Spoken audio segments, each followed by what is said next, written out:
No início de 1945, a guerra no Pacífico entrava em sua fase mais destrutiva.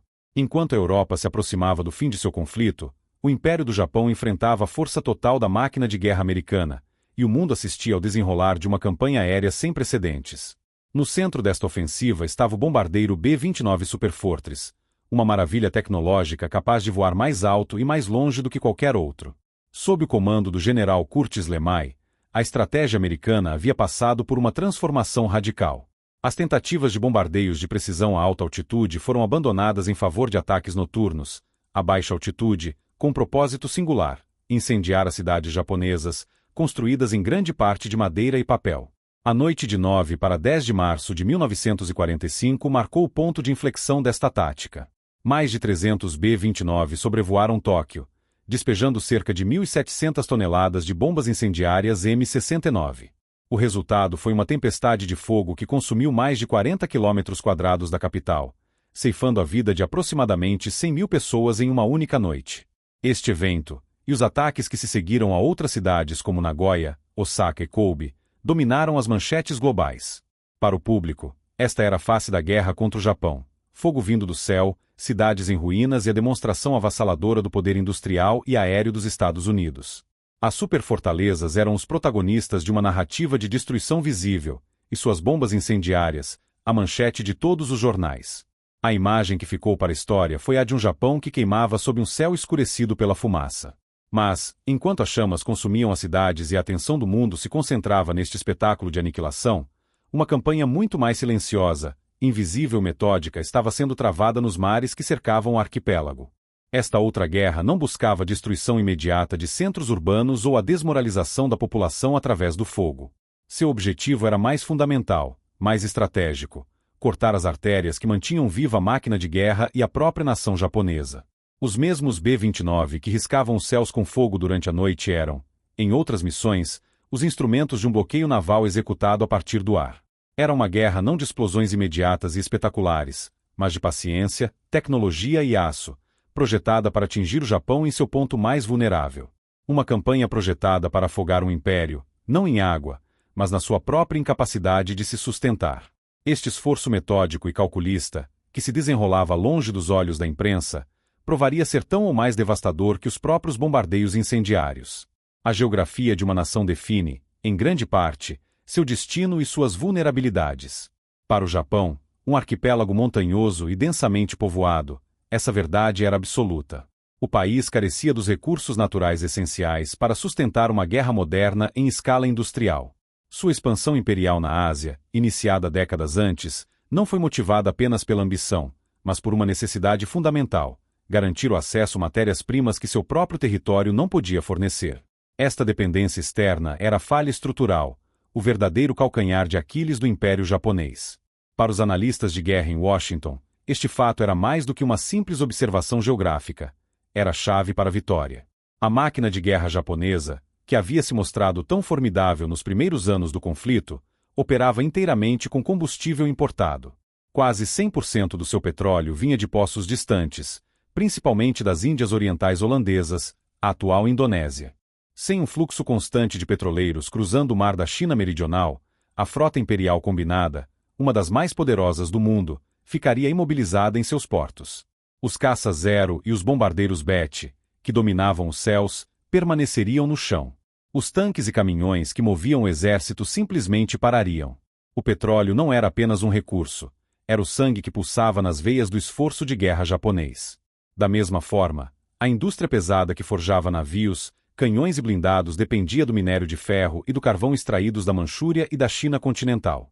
O aço era a espinha dorsal do poderio militar, e sua produção estava diretamente ligada à capacidade da marinha mercante de transportar milhões de toneladas desses materiais através do Mar Amarelo e do Mar do Japão. Além disso, recursos críticos como a borracha, vital para a fabricação de pneus, mangueiras e componentes de aeronaves, vinham da Malásia e da Indochina. O alumínio, essencial para a construção de aviões leves e rápidos, dependia da bauxita importada. Cada componente da força militar japonesa, do menor parafuso de um avião ao casco de um couraçado, tinha sua origem em um navio cargueiro. Esta dependência não se limitava aos militares. A própria sobrevivência da população japonesa estava em jogo. Com uma área agricultável limitada, o Japão não era autossuficiente em alimentos. Importava quantidades massivas de arroz, soja e outros grãos da Coreia, Taiwan e Manchúria para alimentar seus mais de 70 milhões de habitantes. A interrupção dessas linhas de abastecimento não significaria apenas o colapso industrial, mas também a fome em massa. Estas rotas marítimas, que se estendiam por milhares de quilômetros, funcionavam como as artérias de um corpo. A marinha mercante japonesa, composta por milhares de cargueiros, petroleiros e navios de transporte, era o sistema circulatório responsável por levar esses recursos vitais para o coração industrial do arquipélago. Os estrategistas americanos, liderados por figuras como o almirante Chester Nimitz, compreendiam perfeitamente essa dinâmica. Eles sabiam que afundar navios de guerra em batalhas espetaculares era importante para o moral e para o controle tático, mas a vitória definitiva viria do estrangulamento lento e sistemático dessas artérias. Se pudessem cortar o fluxo de recursos, a máquina de guerra japonesa, por mais feroz que fosse, iria parar por conta própria. O império simplesmente morreria de inanição. A vulnerabilidade do Japão era clara, mas explorá-la de forma decisiva exigia uma nova abordagem. A campanha de submarinos da Marinha dos Estados Unidos já vinha, há anos, causando perdas significativas à marinha mercante japonesa. Contudo, os submarinos eram menos eficazes em águas costeiras rasas, estreitos bem defendidos e portos minados, exatamente onde o tráfego de cabotagem era mais intenso. Era necessário um método que pudesse selar essas artérias vitais de forma sistemática e abrangente. A solução viria do céu, mas sua implementação enfrentou resistência inicial de uma figura central na guerra aérea contra o Japão, o general Curtis LeMay. Como comandante do 21º Comando de Bombardeiros, LeMay estava inteiramente focado em sua campanha de bombardeios incendiários. Para ele, a destruição sistemática das cidades industriais japonesas era o caminho mais rápido e direto para a vitória. Quando a proposta de usar seus preciosos B-29 para lançar minas navais foi apresentada, sua reação inicial foi de ceticismo. Ele via a minagem como um desvio de recursos, uma missão secundária que tiraria aviões, tripulações e combustível de seu objetivo principal. Era uma tarefa tradicionalmente naval, e ele temia que seus bombardeiros estratégicos, projetados para operar a grande altitude, fossem ineficazes ou excessivamente vulneráveis em missões de baixa altitude sobre o mar. A diretriz, no entanto, veio de um escalão superior. O Estado-Maior Conjunto, influenciado por planejadores da Marinha como o almirante Chester Nimitz, que defendia a ideia de um bloqueio total, ordenou que a Força Aérea do Exército dedicasse parte de seus esforços à minagem aérea. A decisão estava tomada. Em março de 1945, uma nova diretriz foi emitida, e os B-29 receberam uma missão que mudaria o curso da guerra econômica. Nascia oficialmente a Operação Starvation. O nome, que se traduz como Operação Fome, não era um eufemismo. Era uma declaração brutalmente honesta de seu objetivo estratégico. A meta não era apenas afundar navios, mas induzir um colapso logístico e econômico em escala nacional, paralisando a indústria e levando a população à beira da inanição. O plano, em sua essência, era transformar as águas costeiras do Japão em campos minados intransponíveis, utilizando a mais avançada tecnologia da época. O plano dependia de uma sinergia entre a capacidade de longo alcance e grande carga útil do B-29 e uma nova geração de minas navais de influência, projetadas especificamente para serem lançadas de aeronaves. Essas armas não precisavam de contato direto. Eram detonadas pela assinatura magnética, acústica ou pela pressão da água deslocada por um navio. O planejamento foi meticuloso. O alvo principal e mais crítico era o Estreito de Shimonoseki, a passagem estreita que conecta o Mar do Japão ao mar interior. Este era o gargalo geográfico por onde passava a maior parte do tráfego de carvão, aço e alimentos provenientes da Coreia e da Manchúria para os centros industriais de Honshu. Fechar Shimonoseki seria como pinçar a aorta da economia japonesa. Outros alvos prioritários incluíam os acessos aos grandes portos de Kobe, Osaka, Nagoya e a Baía de Tóquio. A estratégia consistia em semear esses canais de navegação de forma densa e contínua. As tripulações dos B-29 foram submetidas a um treinamento intensivo para as novas táticas, que exigiam voos noturnos a altitudes de apenas alguns milhares de pés para garantir a precisão no lançamento das minas. Cada B-29 modificado podia carregar até 9 toneladas de minas, que eram liberadas de seu compartimento de bombas presas a paraquedas. Os paraquedas não serviam para ocultar a queda, mas para diminuir a velocidade do impacto com a água, garantindo que os delicados mecanismos internos dos detonadores não fossem danificados. O palco estava montado para uma das campanhas de bloqueio mais eficazes e tecnologicamente avançadas da história militar. A execução da Operação Starvation teve início na noite de 27 de março de 1945. Sob o manto da escuridão, esquadrões de bombardeiros B-29 decolaram de suas bases avançadas nas Ilhas Marianas, mas suas missões eram fundamentalmente diferentes dos ataques incendiários que haviam se tornado rotina. O alvo não era uma cidade densamente povoada, mas sim as águas escuras e traiçoeiras do Estreito de Shimonoseki, a via navegável mais crítica do Japão. Para as tripulações, a mudança tática era significativa. Em vez de voar a grande altitude para evitar a artilharia antiaérea, as ordens exigiam uma aproximação a baixa altitude, entre 5 e 8 mil pés. Essa altitude era necessária para garantir a precisão absoluta no lançamento das minas, que precisavam ser posicionadas exatamente dentro dos estreitos canais de navegação. Voar baixo e devagar sobre território inimigo aumentava o risco, mas era essencial para o sucesso da missão. Dentro das aeronaves, a atmosfera era de concentração técnica. Ao se aproximarem da zona de lançamento, o procedimento era metódico. O compartimento de bombas, o bomb bay, se abria, mas em vez de revelar centenas de pequenas bombas incendiárias, expunha uma carga de grandes cilindros metálicos, cada um pesando entre 1.000 e 2.000 libras. Eram as minas de influência Mark 25 e Mark 26, as armas centrais desta nova fase da guerra. Quando liberadas, elas não caíam em um mergulho assobiante e veloz. Em vez disso, um pequeno paraquedas se abria para cada cilindro, transformando a queda vertiginosa em uma descida controlada e deliberadamente lenta. Para um observador em terra que por acaso olhasse para o céu noturno, o espetáculo seria profundamente estranho e desconcertante. O som familiar e ameaçador dos motores dos B-29 estava presente, mas a consequência esperada, o silvo agudo das bombas seguido por explosões e fogo, simplesmente não acontecia. O que se ouvia, se é que se podia ouvir algo acima do zumbido dos motores, era o sussurro quase inaudível de centenas de paraquedas de nylon e seda cortando o ar. Não havia explosões, nem clarões, nem o caos imediato da destruição. Os paraquedas não tinham a função de ocultar a operação, mas sim um propósito puramente técnico e vital: proteger os complexos mecanismos internos das minas. Cada uma continha detonadores sofisticados, sensíveis a variações magnéticas, acústicas ou de pressão. Um impacto violento com a superfície da água poderia danificar esses sensores delicados, tornando a arma inútil. A descida suave garantia que a mina chegasse intacta ao seu destino aquático. Os cilindros de aço entravam na água com um baque surdo, produzindo um splash que era rapidamente engolido pela escuridão e pela ondulação do mar.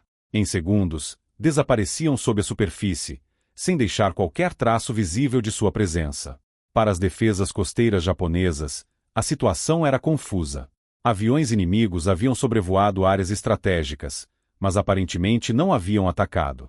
A ausência de um resultado imediato e destrutivo criava uma falsa sensação de segurança ou, no mínimo, um mistério sobre as intenções do inimigo.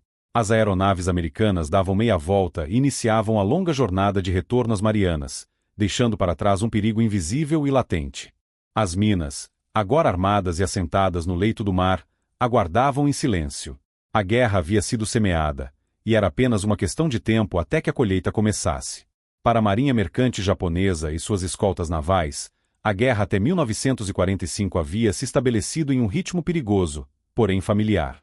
A rotina a bordo era ditada por uma vigilância constante, um estado de alerta permanente contra ameaças que, embora mortais, eram conhecidas e tangíveis. Os vigias, com seus binóculos pressionados contra os olhos, passavam horas varrendo o horizonte em busca do sinal mais sutil de perigo: a silhueta distante de um navio de guerra inimigo, a espuma branca deixada pelo periscópio de um submarino americano ou o brilho de um avião se aproximando sob o sol. A doutrina de defesa e sobrevivência era construída em torno do combate a um adversário que podia ser visto, ouvido e enfrentado diretamente. Quando submarinos da frota do Pacífico atacavam, havia um protocolo. As escoltas iniciavam manobras evasivas, os operadores de sonar tentavam localizar a posição do agressor e os contratorpedeiros se lançavam em corridas para lançar suas cargas de profundidade. Era um jogo letal de gato e rato, mas um jogo com regras compreensíveis. Da mesma forma, um ataque aéreo era um evento de violência explícita. O alarme soava, as tripulações corriam para seus postos nos canhões antiaéreos e todos os olhos se voltavam para o céu, preparando-se para o mergulho dos bombardeiros e o rastro dos torpedos na água. A luta era visível, uma batalha travada contra máquinas e homens que ocupavam um espaço físico definido. Os marinheiros japoneses estavam preparados para essa luta. Suas carreiras e seu treinamento foram dedicados a antecipar, detectar e reagir a esses inimigos. Contudo, após as incursões noturnas dos B-29 em março de 1945, algo mudou fundamentalmente. O inimigo que eles esperavam não apareceu. Os céus diurnos permaneciam vazios, e a superfície do mar, calma. As rotas de navegação, que antes eram caçadas por submarinos, agora pareciam estranhamente tranquilas. Esta ausência de um adversário visível era profundamente desconcertante. A vigilância continuava, mas os vigias não sabiam mais para onde olhar. O perigo não estava mais no horizonte ou acima das nuvens, estava diretamente abaixo de seus cascos, silencioso e adormecido. Eles se viram enfrentando um inimigo que não tinha rosto, não tinha frota e não fazia barulho. A própria natureza da ameaça havia se transformado. Não era mais um predador ativo que os caçava, mas uma armadilha passiva que simplesmente esperava. O mar, que por séculos fora um elemento neutro, uma superfície a ser navegada, um ambiente a ser respeitado por suas tempestades, mas não um combatente, havia se tornado uma arma. Cada quilômetro de água familiar, cada canal de navegação percorrido centenas de vezes, era agora um campo minado em potencial. O conhecimento e a experiência dos capitães mais veteranos, que conheciam cada corrente e cada banco de areia, tornaram-se inúteis. Suas habilidades foram desenvolvidas para evitar perigos naturais e inimigos convencionais, não para detectar um cilindro de aço inerte no leito do mar. Esta nova realidade paralisou a capacidade de reação japonesa. Não havia alvo para os canhões, nem submarino para caçar com cargas de profundidade. As manobras evasivas eram inúteis quando o perigo estava em toda parte e em lugar nenhum ao mesmo tempo. A guerra se tornou uma questão de pura probabilidade, uma roleta russa a cada viagem. O mar parecia ter ganhado uma memória impessoal e implacável. Ele não esquecia as minas que haviam sido semeadas em suas profundezas, e por sua vez, lembrava-se de cada casco de aço que ousava perturbar sua quietude, reagindo à sua assinatura magnética ou à pressão de sua passagem. Para os marinheiros a bordo, a sensação era a de navegar sobre um abismo que podia despertar a qualquer momento. O inimigo não era mais uma força externa, era o próprio caminho à sua frente. A calmaria que se seguiu às primeiras missões de minagem era enganosa e profundamente perturbadora para o comando naval japonês. Por vários dias, o tráfego marítimo continuou, embora com uma tensão crescente. As tripulações, informadas sobre sobrevoos noturnos, redobravam a vigilância, mas seus olhos procuravam por ameaças que não existiam mais da forma convencional.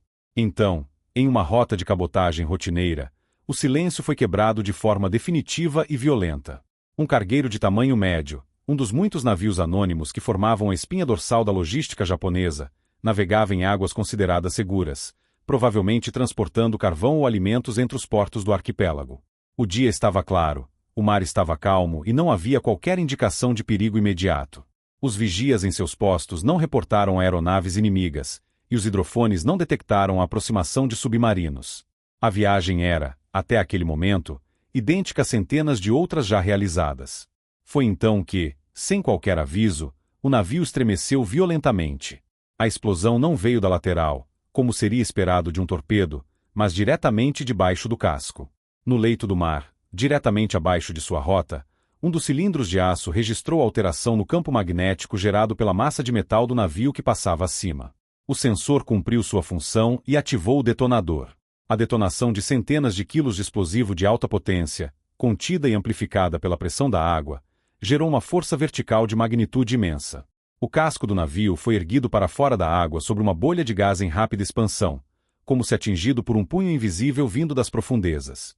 Por uma fração de segundo, a embarcação de milhares de toneladas ficou suspensa no ar, seu centro arqueado para cima de maneira antinatural. O resultado foi uma falha estrutural catastrófica e instantânea. A espinha dorsal da embarcação, sua quilha, não foi projetada para suportar tal tensão e partiu-se com um som ensurdecedor de metal se rasgando.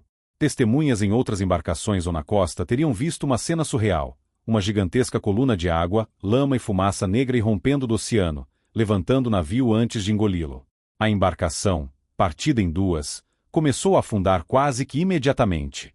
As comportas dos porões de carga cederam, e a água inundou os compartimentos em segundos, selando o destino da tripulação e do navio. Onde antes havia um cargueiro em movimento, restava apenas uma mancha de destroços, óleo e bolhas de ar subindo à superfície. Para as autoridades navais japonesas que receberam os primeiros relatos fragmentados do incidente, o evento era um quebra-cabeça inexplicável. Os sobreviventes, se houvesse algum, não poderiam reportar um ataque. Não havia o rastro de um torpedo na água, nenhum avião de ataque mergulhando dos céus, nenhum periscópio avistado. O navio simplesmente explodiu e desapareceu.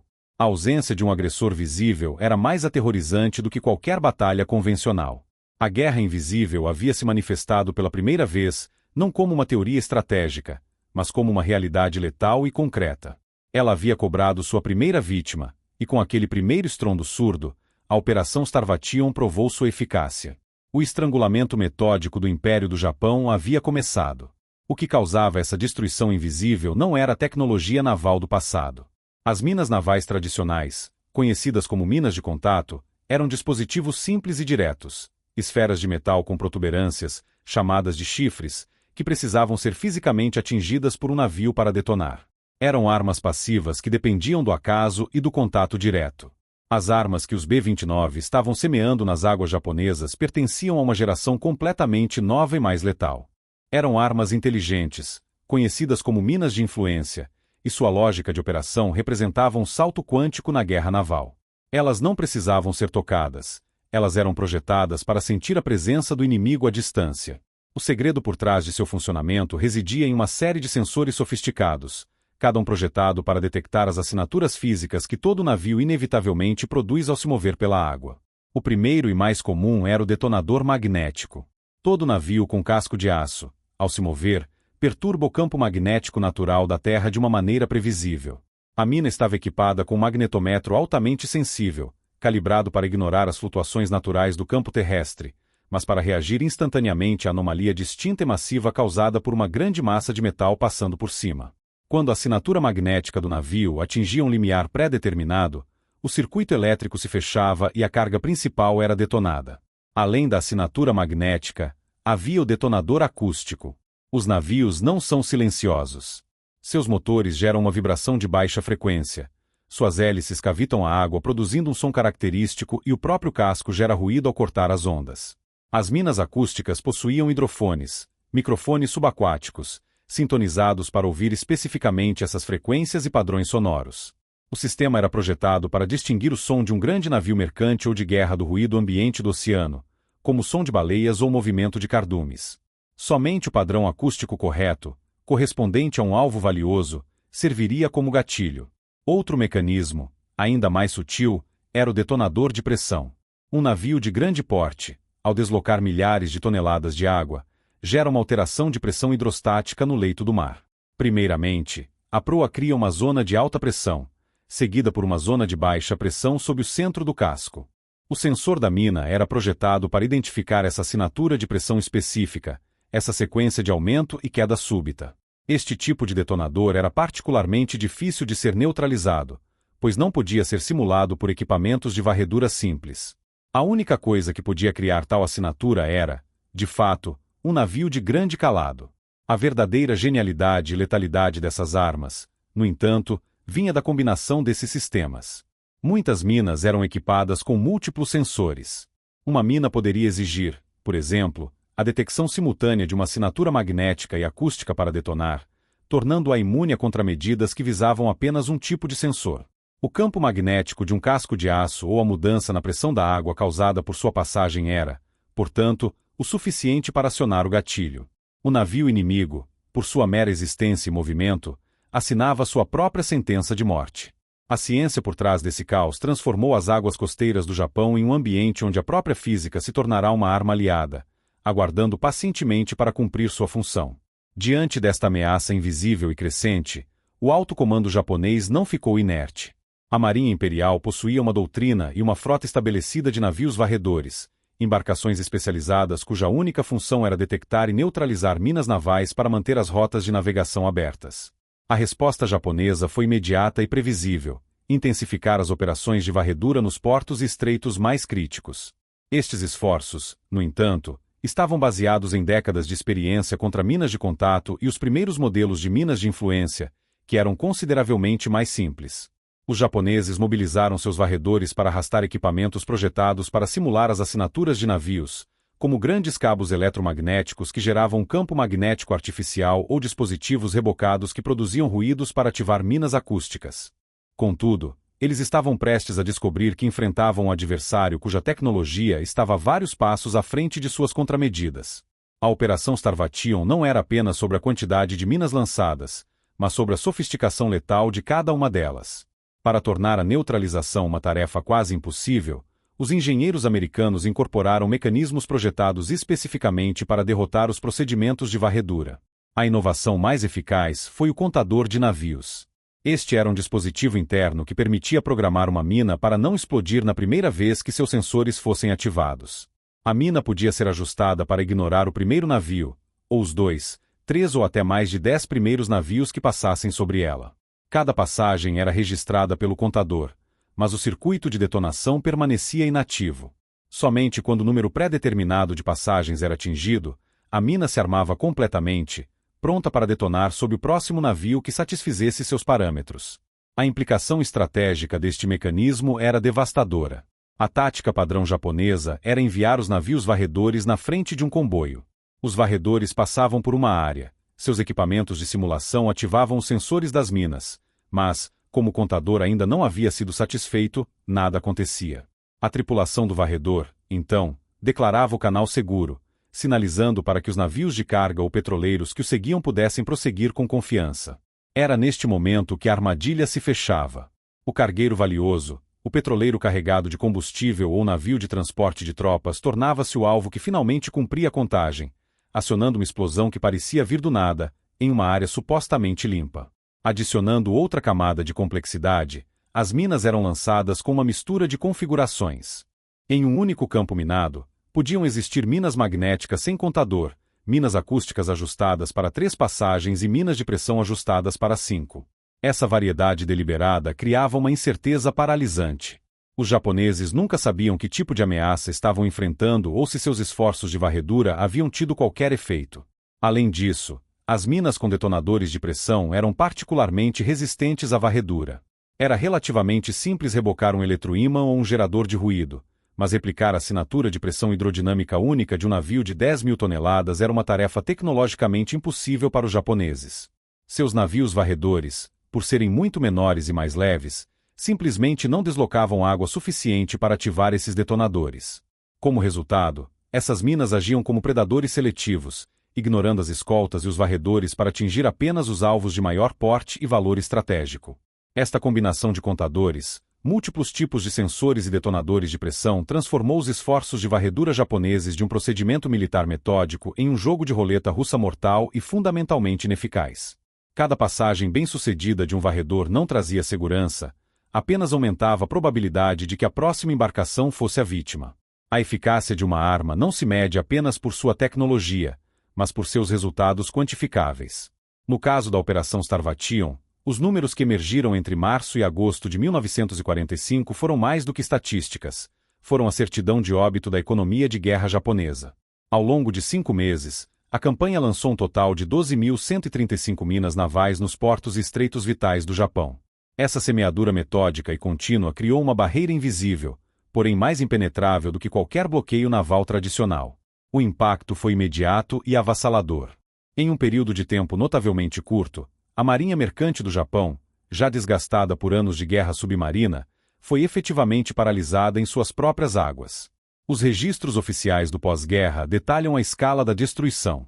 As minas lançadas pelos B-29 foram responsáveis por afundar ou danificar gravemente 670 navios japoneses. Este número, por si só, é significativo, mas seu verdadeiro peso reside no tipo de embarcação perdida. Não se tratava de pequenas embarcações de pesca, mas de cargueiros, petroleiros e navios de transporte de tropas, a espinha dorsal logística que sustentava tanto o esforço militar quanto a sobrevivência da população civil. Em termos de tonelagem, as perdas atribuídas diretamente à Operação Starvation ultrapassaram 1.250.000 toneladas, um golpe do qual a frota mercante japonesa simplesmente não conseguiu se recuperar. Para colocar em perspectiva, este total de tonelagem perdida em apenas 5 meses, em uma única frente, rivalizava com as perdas causadas por minas em teatros de guerra inteiros ao longo de vários anos. O efeito cascata desses afundamentos foi o estrangulamento do tráfego marítimo.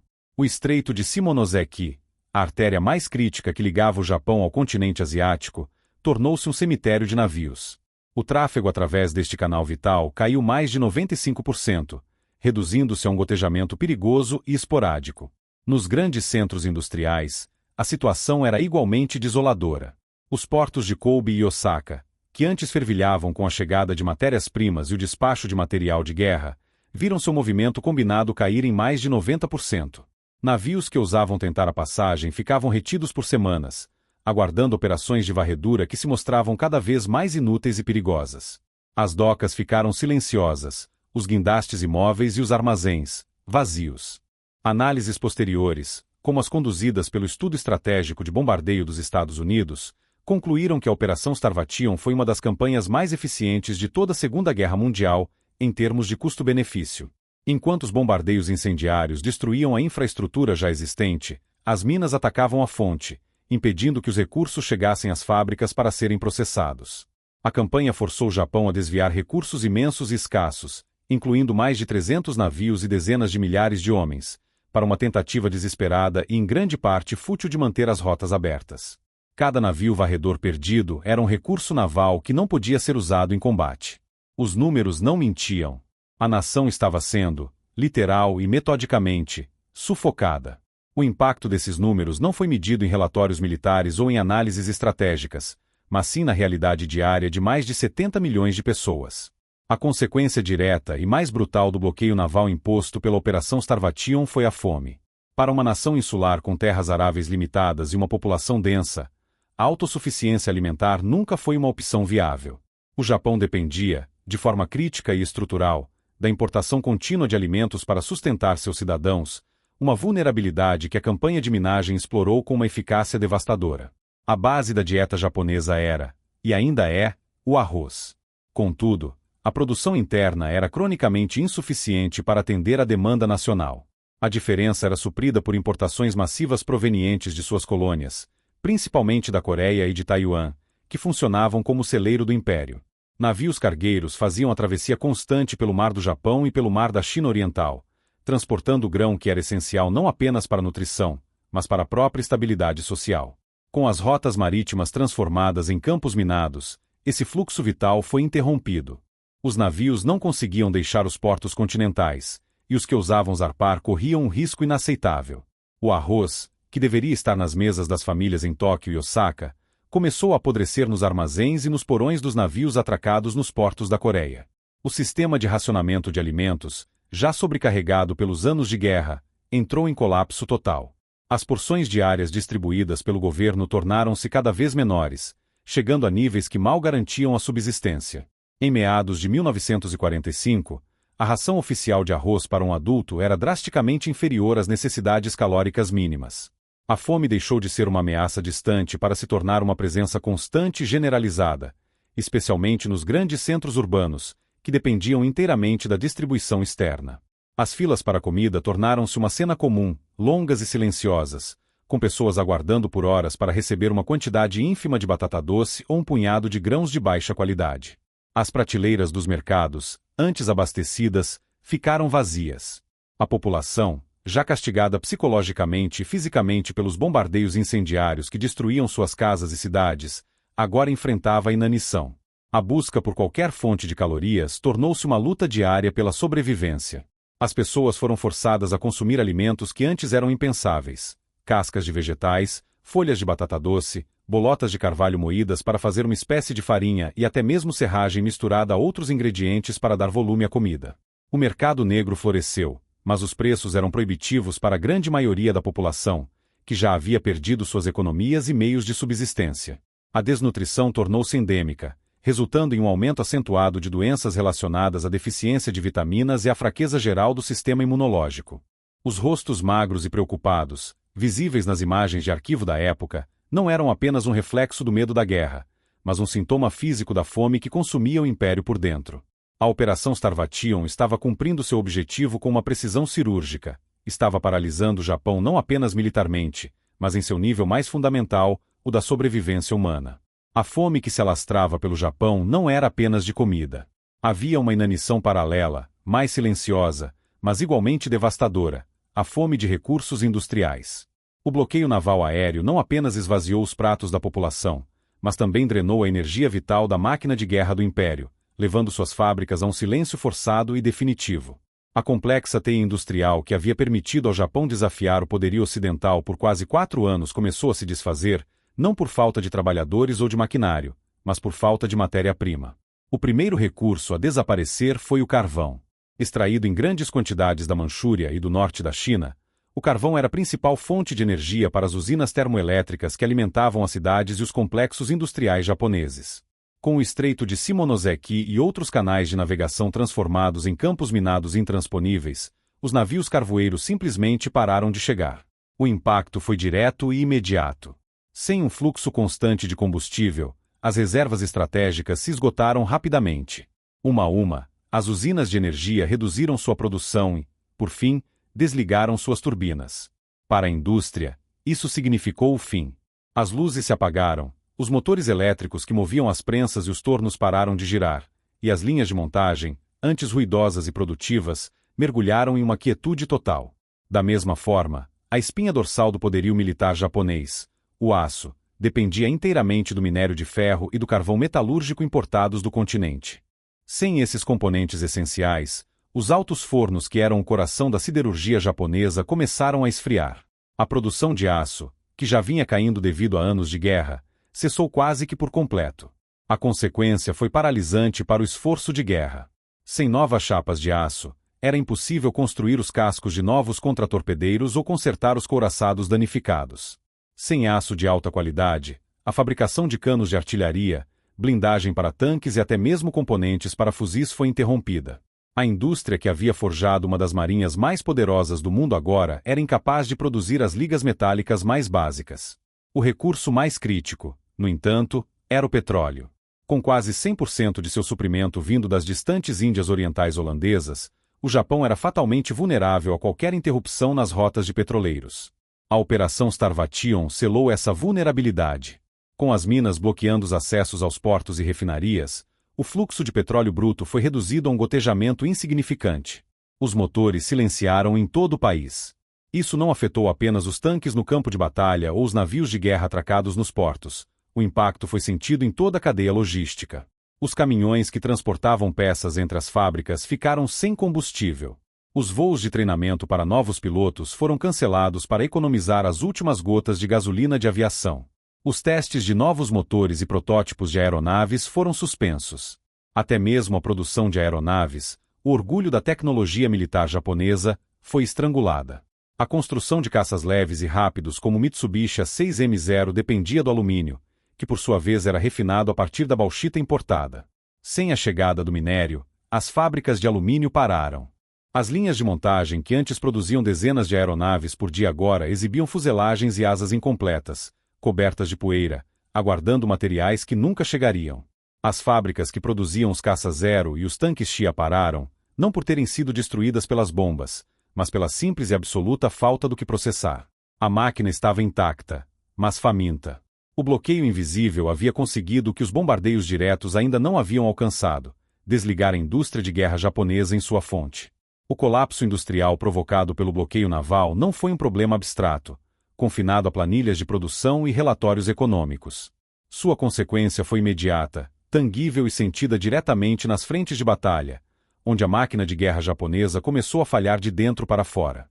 No campo, o efeito foi devastador. O exército imperial japonês, uma força terrestre cuja reputação se baseava em uma ferocidade disciplinada e um espírito de luta implacável, agora se via lutando com bolsos literalmente vazios. A falta de aço significava que a produção de novos fuzis, morteiros e peças de artilharia foi drasticamente reduzida.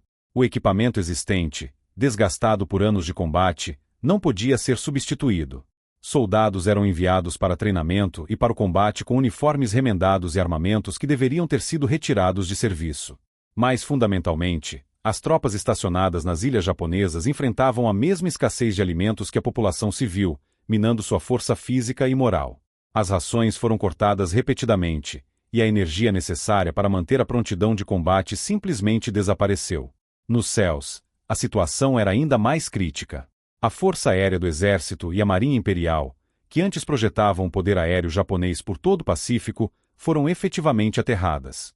A escassez de combustível de aviação de alta octanagem, causada diretamente pela interrupção da chegada de petroleiros, teve um efeito paralisante.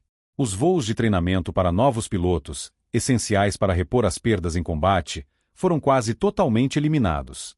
Isso criou um ciclo vicioso. Pilotos novatos eram enviados para a batalha com pouquíssimas horas de voo, tornando-se alvos fáceis para os experientes aviadores aliados. As perdas aumentaram exponencialmente, não apenas por inferioridade tática, mas pela falta de preparação básica.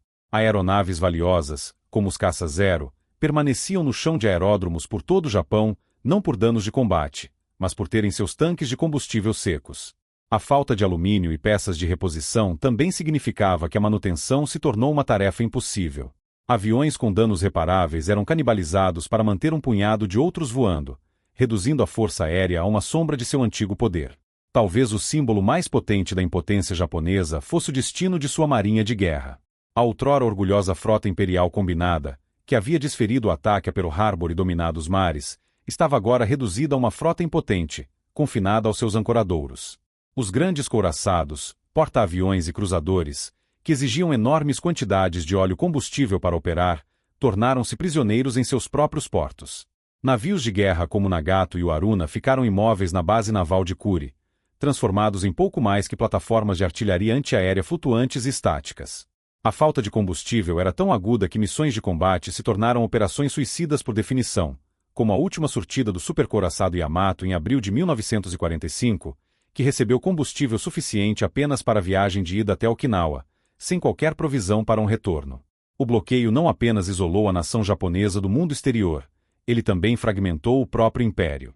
As tropas que ainda lutavam em frentes distantes, na China, na Birmânia ou nas ilhas do Pacífico que ainda não haviam sido capturadas, foram completamente cortadas. Não recebiam suprimentos, nem munição, nem reforços. Estavam abandonadas à própria sorte, forçadas a lutar com os recursos que tinham até que estes se esgotassem. Estavam isolados, ilhados em suas próprias ilhas, por um inimigo que não podiam ver nem combater. A Operação Starvation havia transformado a maior força do exército imperial, sua tenacidade e disposição para lutar até o fim, em uma fraqueza, condenando seus soldados a uma lenta e inevitável aniquilação logística. Até hoje, a narrativa histórica da rendição do Japão é dominada por dois eventos sísmicos que mudaram o mundo: o lançamento das bombas atômicas sobre Hiroshima em 6 de agosto de 1945 e sobre Nagasaki, 3 dias depois. A imagem das nuvens em formato de cogumelo e a aniquilação instantânea de duas cidades tornaram-se o símbolo definitivo do fim da Segunda Guerra Mundial. A capitulação japonesa, anunciada pelo imperador Hirohito em 15 de agosto, é creditada quase exclusivamente a este poder aterrorizante sem precedentes, apresentado como o único fator capaz de quebrar a determinação fanática do Japão em lutar até o último homem. Esta é a versão dos fatos que se consolidou na memória coletiva, uma conclusão dramática para um conflito global. Contudo, uma análise mais aprofundada dos meses que antecederam agosto de 1945 revela uma realidade mais complexa. Muitos historiadores e analistas militares argumentam que, no momento em que o Enola Gay sobrevoou Hiroshima, a nação japonesa já estava de joelhos, derrotada de forma irrevogável em um nível fundamental, o econômico. O colapso não era iminente, ele já havia acontecido. A máquina de guerra do Império havia sido paralisada não por um único golpe decisivo, mas por um estrangulamento lento, metódico e invisível. A Operação Starvation, em conjunto com a campanha submarina, havia paralisado o país de uma forma que os bombardeios convencionais, por mais destrutivos que fossem para cidades, jamais conseguiram. O Japão já estava derrotado. O que restava era a formalização política dessa derrota. No verão de 1945, os relatórios que chegavam ao Conselho Supremo de Guerra do Japão pintavam um quadro desolador. A produção de aço havia praticamente cessado. As refinarias de petróleo estavam paradas por falta de matéria-prima. A frota mercante, a linha de vida do arquipélago, estava destruída ou imobilizada nos portos. O sistema de racionamento de alimentos havia entrado em colapso, e a fome em massa era uma certeza para o inverno que se aproximava. O exército imperial não conseguia mais mover suas tropas, abastecer suas guarnições ou produzir munição em quantidade suficiente. O país enfrentava um impasse absoluto, incapaz de continuar a guerra e, ao mesmo tempo, politicamente incapaz de se render devido à intransigência da facção militar. Neste contexto, as bombas atômicas funcionaram menos como a causa da derrota e mais como o catalisador que tornou a rendição politicamente viável. Elas forneceram ao imperador e à facção pacifista do governo um argumento irrefutável para superar a resistência dos militares linha dura. Era mais honroso para o orgulho marcial japonês render-se a uma arma milagrosa que desafiava as leis da guerra convencional do que admitir a derrota para um colapso logístico e econômico, uma falha sistêmica que a liderança militar havia se mostrado incapaz de prever ou de conter. A bomba atômica ofereceu uma saída, uma justificativa para o inevitável. Enquanto o espetáculo de aniquilação nuclear chocou o mundo e quebrou o impasse político em Tóquio, o colapso silencioso e sistêmico provocado pela Operação Starvation foi o fator que tornou esse impasse insustentável. A nação já estava derrotada, e a bomba apenas acelerou o reconhecimento oficial desse fato. A lição final da Operação Starvation foi brutalmente simples, e sua ressonância se estende até a estratégia militar contemporânea. Ela demonstrou, de forma inequívoca, que para derrotar uma nação insular, não é estritamente necessário lançar uma invasão massiva contra suas praias, um cenário que os planejadores aliados previam que custaria centenas de milhares de vidas. Em vez disso, se for possível controlar as águas que a cercam, a guerra pode ser vencida através do colapso logístico e econômico. A campanha provou que sem o mar, não pode haver uma guerra insular sustentável. A mesma geografia que permitiu ao Japão projetar seu poder por todo o Pacífico e construir um vasto império colonial, transformou-se em sua maior e mais inescapável vulnerabilidade. Historicamente, a força de uma nação insular como o Japão ou a Grã-Bretanha residia em sua capacidade de usar o oceano como uma barreira defensiva e, ao mesmo tempo, como uma via para o comércio e a conquista. A Marinha Imperial Japonesa foi construída sobre este princípio, dominando os mares para garantir o fluxo de recursos vitais que alimentavam sua indústria e seu exército. O petróleo das Índias Orientais, o minério de ferro da Manchúria e o arroz da Coreia chegavam por rotas marítimas que eram consideradas as artérias do Império. A Operação Starvation não atacou o coração do Império diretamente, mas aplicou um torniquete metódico e impiedoso a cada uma dessas artérias. A força do Japão, sua dependência intrínseca do mar, foi transformada em sua fraqueza fatal. O oceano, que antes era uma ponte para o mundo, tornou-se uma muralha intransponível, uma prisão aquática que isolava a nação de seus próprios recursos. Esta campanha representou uma mudança fundamental na filosofia da guerra de bloqueio.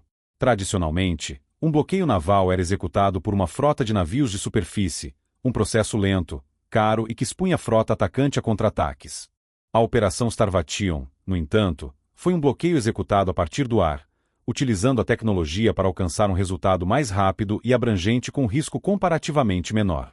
Os bombardeiros B-29, operando sob o manto da escuridão, podiam semear minas em águas rasas e estreitos fortemente defendidos, locais onde submarinos e navios de superfície teriam dificuldade em operar com segurança.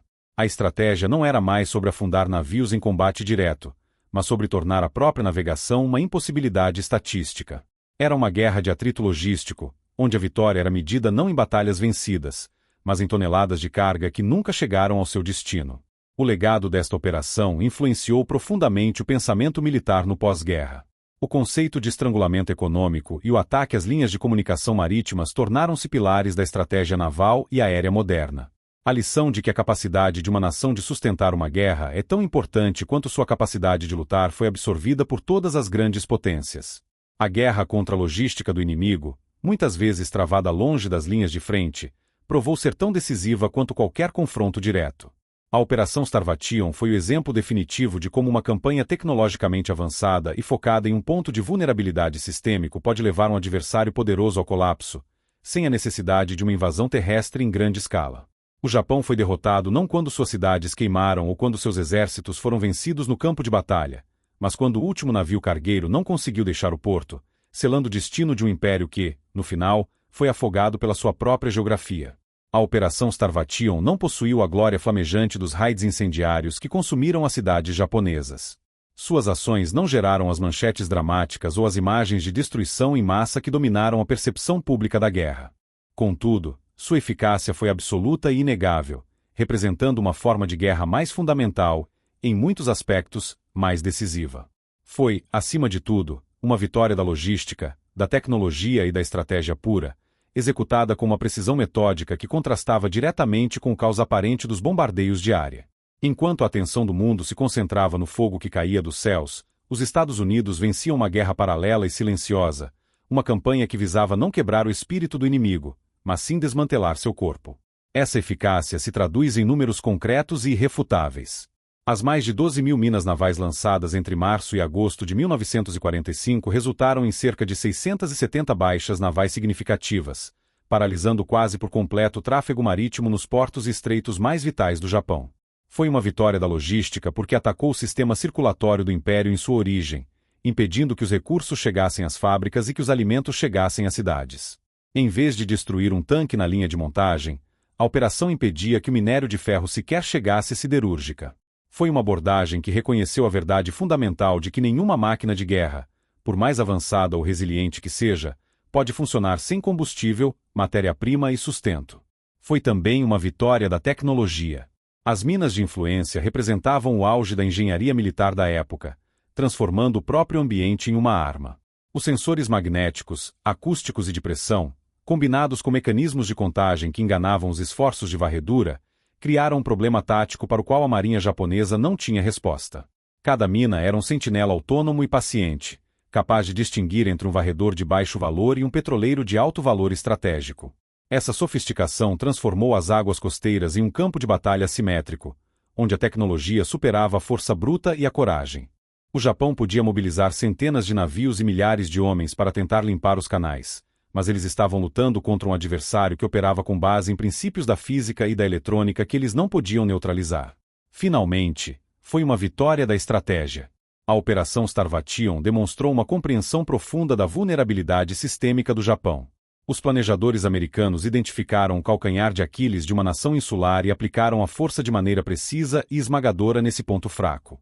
A campanha foi notavelmente eficiente, causando um dano econômico e militar desproporcional ao seu custo em aeronaves e vidas americanas. Enquanto o mundo olhava para a destruição espetacular das cidades, uma campanha mais sutil estava alcançando o objetivo final da guerra: a incapacitação total do inimigo de continuar a lutar. Os Estados Unidos venceram uma guerra diferente, uma guerra travada não com frotas de superfície em batalhas navais clássicas, mas com bombardeiros estratégicos e armas inteligentes. Eles fecharam o mar para um império que dependia dele para sobreviver, e fizeram isso não apenas com a força do aço, mas com a precisão da matemática. O aço estava nos cascos dos B-29 e nos invólucros das 12.000 minas. A matemática estava no cálculo das rotas de navegação, na programação dos detonadores, na análise estatística das probabilidades e no planejamento logístico que tornou tudo possível.